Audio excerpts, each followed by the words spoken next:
This will be the first time I talk on that video. Figured I'd have a little bit more instruction and see if you guys like that or not, or just put the music to it. This is the Saba River, and we decided to float it after the lot of rain that we've been getting in Texas. This one's least affected by the rain than the rest of the rivers that are near us. It's up about 1.5 feet over normal flow that you've seen in my other videos. Fishing was very tough. The water wasn't real murky or muddy. It was a little bit tainted, you could tell, from a little bit of overflow. It wasn't quite as clear as it usually is. There was enough water to run most of the rapids and rocks through the small stretches in between the bigger pools, which was definitely a benefit.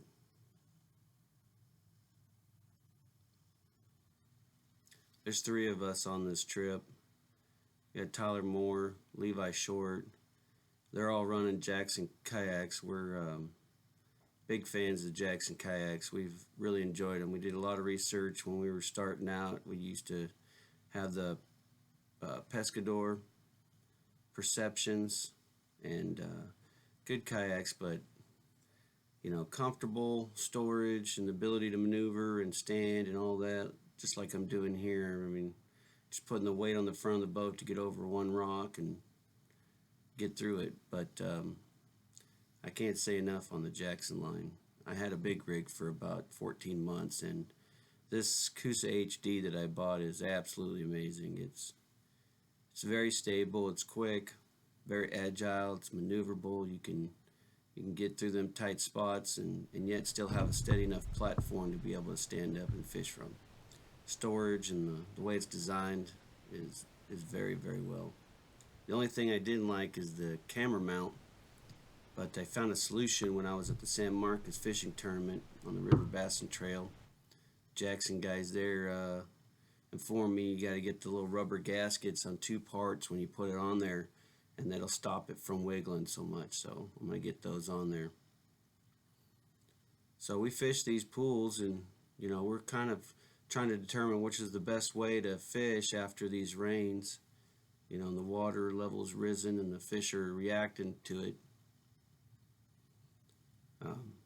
This first pool, well, actually this is the second pool, and I threw everything but the kitchen sink at them bass, and I couldn't figure it out.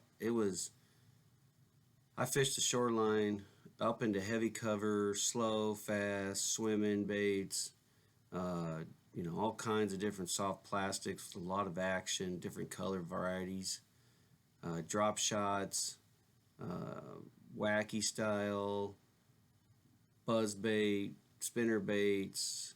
I mean, really covered out this main pool with nothing, with not even a hint of a fish being in there. You start to worry when you hit your favorite areas, and usually there's fish in certain pockets or areas, type of vegetation or structure, and they don't hit. I had a hit right before this section. I'd switched to a small Ribbits frog, green, probably dark olive color, and really active swim feet. When I pushed it through the water, I could see that this thing really, those feet are just kicking. So I figured that might help. I had one hit, so I decided to move through here. The rest of my friends went and stayed out there. One was going to catch live bait to fish to see if live bait would kick it in gear, or they'd at least get some alligator gar action going on. I decided to go past this point. Tyler stayed and was going to try finesse fish and see if what was the answer to our questions. Was it cover a lot of area or go slow and methodical? This is the first bass I hooked up and actually got to the boat. He was really tight in his cover.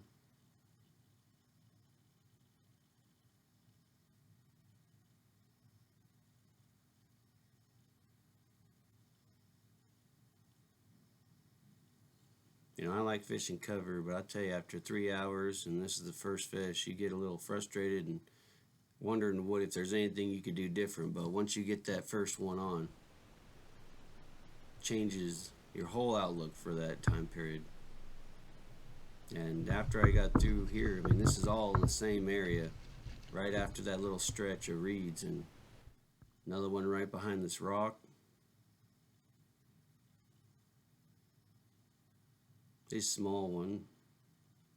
No real huge ones on the San Saba. I did have one that was 21 and a half, which was really nice bass. It's the only one that any of us have caught. We've done probably about 6 to 8 trips on the San Saba. Most of them have been in that 18, 15 inch, 1-2 pounders. Now this one that was way back up in this eddy is way back up in this shallow area. And I toss back in there. I just bring up the bait after letting it settle, and I mean, this dude crushed it. I saw him head straight over to it, just crushed it, and he was very active, which was real interesting because of not having any real action all the way up to this point.